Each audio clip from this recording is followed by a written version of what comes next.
Hello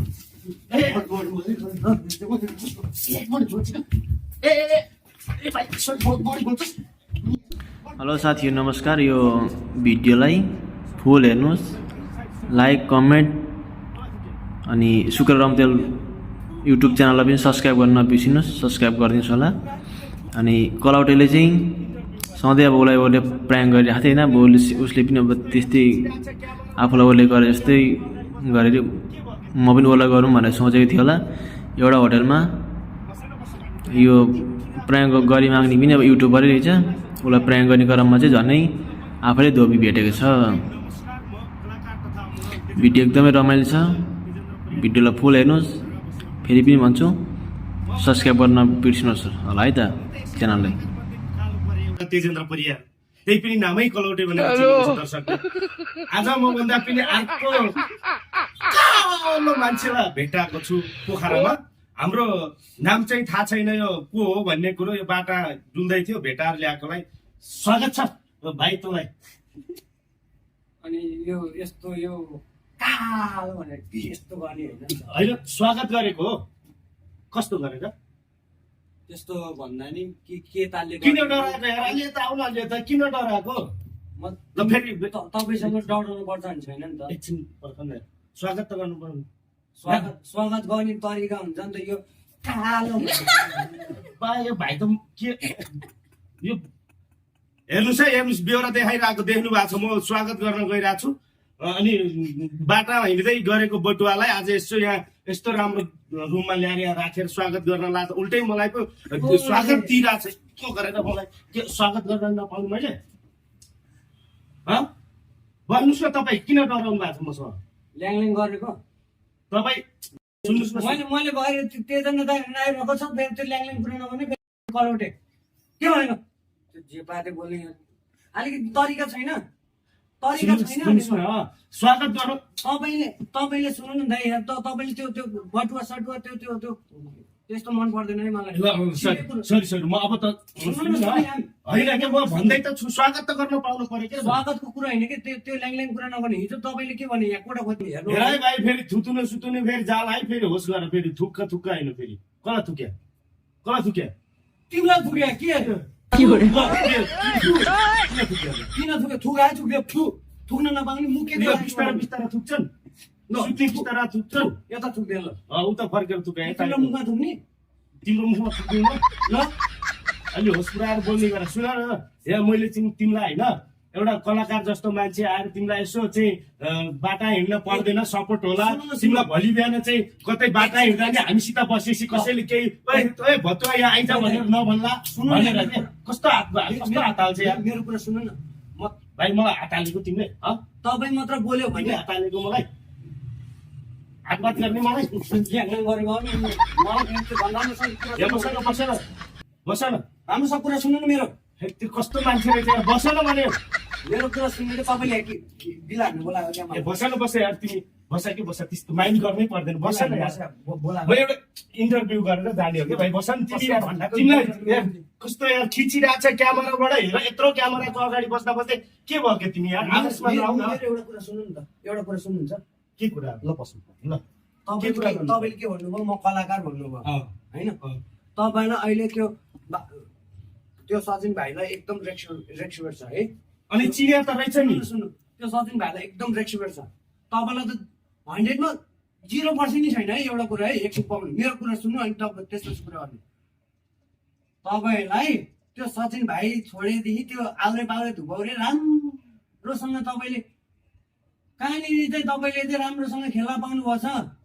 कहाँनिर चाहिँ त्यो तपाईँले राम्रोसँग गाउनु भएको छ। के राख तपाईँको स्वर कहाँ छ?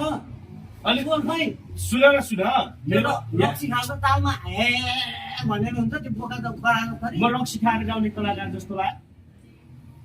अहिले त खाएर आउँछ फर्स्टमा बनाएर दर्शक बिरिन हेर्नुहोस्। मलाई उसले होइन नराम्रो भन्दैछ भाइले चाहिँ। मैले तपाईँ तिमी भन्दा भन्दै मलाई त भन्न बाध्य बनाइसक्यो मलाई एकदम।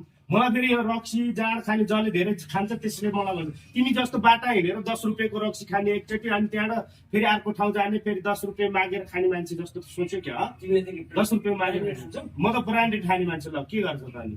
खाने भयो म तिमीलाई मगाइदिन्छु। खाने हो ल भन। त्यो हिजो राति त कपिलसँग त्यो रक्सी हानी पैसा माग्दै थियौ पैसा मागे होइन सुन को कपिल अरूको नाम नलिएर क्या तिमीले सँगै आएर म त कसैलाई कपिल सपिलको म चिन्दिनँ तिमी हिजो त्यही रक्सी हानी पैसा ल्याऊ भनेर माग्दै थियो पैसा मागेको होइन पैसा मागेको सुन न म जान्छु भन्दै थियो यो कलौटे गर्यो के हुने हो म भएर यहाँ बसेर भुक्न पाएछ कुकुर भुके जस्तो ठुलो कुरा नगर भाइ यस्तो भुसिया कुकुर यस्तै भुक्छन् भन्दै के काठमाडौँतिर त्यही भएर फेरि पोखरा पनि यस्तो मलाई फेरि मन पर्दैन है जहाँ गयो त्यही भेटेर यस्तो भुकियो सिधा कुरो ओइ कलौटे कसलाई कुकुर भनेको होइन जो धेरै भुक्छ त्यसलाई भन्यो नि कसलाई कुकुर भनेको हेर यस्तो मलाई मन पर्दैन है अलि होस कुराहरू कुरा गर्ने गर कसलाई कुकुर भनेको यस्तो कुरा नगर मलाई मन कसलाई पर्दैन कुकुर भनेको होइन मैले तिमीलाई भने होइन कि तिमी भुकिरहेको छ तिम्रो मुखमा भनेको तिमी त गतिलो मान्छे होला भनेर यहाँ ल्याएको मैले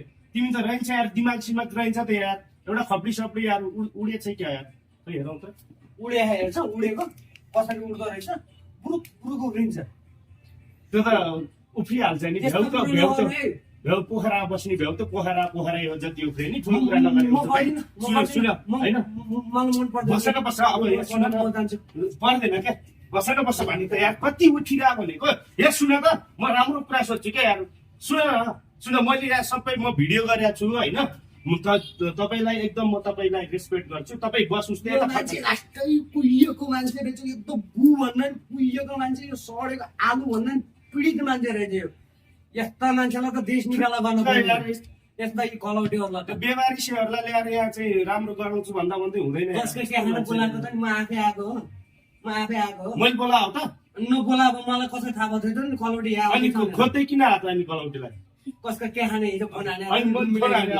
हिजो सिजोको मलाई बात मतलब छैन नगरे ठुलो कुरा नगर्दै के हात हाल्न लाग्यो मलाई के खोजेको बोला बोलाउनु बोला बढी हुँदो रहेछ जा बोला फेरि राम्रोसँग बोलाइ भाइ यहाँ बस्नु बस्छ भाइ नगर भाइ बस्नु बस्छ तिमी मेरो माला है तेरो माला दिनुलाई बस्न भाइ बस् त बस्न रहेको भाइ भाइसँग बोल्ने अलि रेस्पेक्ट गरेर बोल है बस बस बस न भने बस न यसो इन्टरभ्यू गरेर निस्कन पर्छ कि बस राम्रोसँग बोल बस बस दिइसक्यो भाइ छोड्दै के भाइ होइन यस्तै हुन्छ नि क्या यार बाटा निका त धेरै दाइ भाइ हुन्छन् अब के गर्ने यार पुलिस त हाम्रो हो नि होइन त त्यही भन्न खोजे हो तेरो 1000 जना आयो नि मलाई केही हुन्न जा बोल छोड्न त पानी रहेको छोस् त नि ठुलो कुरा गर्दा होइन क्या लसानो भाइ बस्छ माइन्ड नगर बस्छ यहाँ सुन न म भिडियो गरिरहेको छु रमाइलो गरौँ ल भनेर तिमीलाई यसो चाहिँ अब धेरैमा भेट भएको छ यहाँ बस्छ नि तिम्रो नाम सहित भन्छु कि एक जुत्ता लगाएर चाहिँ हग्ने चाक देखिन्न रे अनि आफूले गरेको गल्ती देखिन्न रे तिमी पुरा यार पागल रहेछ यार म त यार यस्तोसँग त त्यहाँको रेस्टुरेन्टबाट अब कुरा गर्दो रहेछ लखेटा हेर्ने त्यहाँ अझ प्रकाश भुजेललाई मैले गाडी चढाएर बोलाइदिन्छु भन्दै थियो चर्को लाग्दै अन्डरटेकर बु हो यो बु पनि कुनी ए भाइ यार तिमीले त्यस्तो अन्डरटेकरहरूसितको नाम जोड्नको लागि त तल त भाग्यमा लेख्न पर्छ क्या हामी जस्ता व्यक्ति भनेको नेपालको मेन अन्डरटेकर भनेर हामीले चिन्छ मलाई हामीलाई भनेर त तँलाई पनि पर्ला फेरि खुसी होला नि मुला मलाई पनि मिसाओ भनेर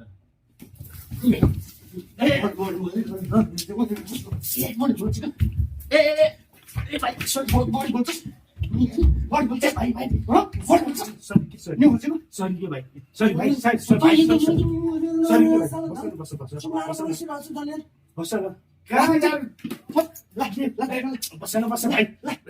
त्यस्तो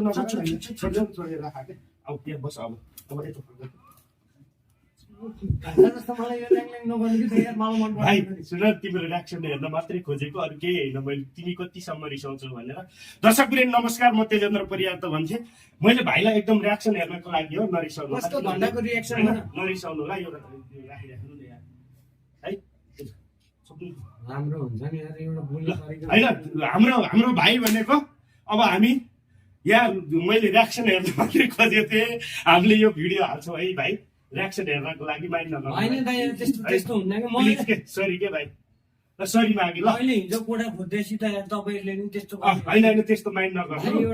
एउटा यताउता बनाउने भने बनाइदिए झन् यस्तो झन्डै भाइले मलाई हेलमेटले प्रहार नगर्यो भने त्यही पनि फेरि आफ्नो त होइन, फेरि मागेकै हेलमेट हो, त्यहाँ कता कता भेटाएर ल्याएको भाइले झन्डै हाने थियो हेलमेटले। त्यो दर्शक पनि हाम्रो डेभिड भाइ हुनुहुन्छ, पोखरामा बस्नुहुँदो रहेछ। मैले उहाँको रियाक्सन हेर्नको लागि मैले यहाँ एकछिन म बसेको रुममै अनि भाइलाई यसो कस्तो आउँदो रहेछ त भाइको रियाक्सन भनेर यसो हेर्नको लागि भनेर बोलाएको थिएँ। आफै चाहिँ अब आइदिनु भयो, भाइलाई एकदम धेरै धेरै सम्मान छ। हाम्रो जादुघर एकदम हामीलाई एकदम यहाँ 3-4वटा के भन्छ भाइ के भन्छ के अरे जादुघर चाहिँ हामीलाई यसो देखाउनु भयो। अझै हेर्ने मन थियो। भाइको लागि कलालाई सम्मान गर्छु। यो मान्छेको बेहोरा नभएको हो कि, बोल्दैछु यार, बोल्नै दिन्न यार। म त तपाईँलाई त लाइफमा पनि भेट्दिनँ पनि। अहिले के हो त यो लाइभमा कि अहिले के हो? म जिन्दगीमा भेट्दिनँ पनि, म जाँदिनँ। अब म तिमीलाई कहिले नि भेट्दिनँ, भयो सक्यो दाइ। हामीले यहाँ रियलमा भ्लग हानेको है, हामीले चाहिँ उसको रियाक्सन हेर्नलाई साथीहरू सबैले माइन्ड नगरिदिनु होला। हाम्रो दर्शकहरूले हाम्रो डेभिड भाइको जति पनि पब्लिक हुनुहुन्छ सबै भाइलाई एकदम सम्मान छ। हामी अब चाहिँ इन्टरभ्यू गरिदिन्न, यतिमै हामी चाहिँ सीमितमा बस्छौँ। म चाहिँ भाइ अहिलेलाई सरी, मलाई डर लाग्यो नि। अब हाल्यो भने अनि बाटा भेटाएको हेलमेट ल्याएर अनि झ्याम्ते हाल्न चाहिँ गर्छ। यस्तो कुरा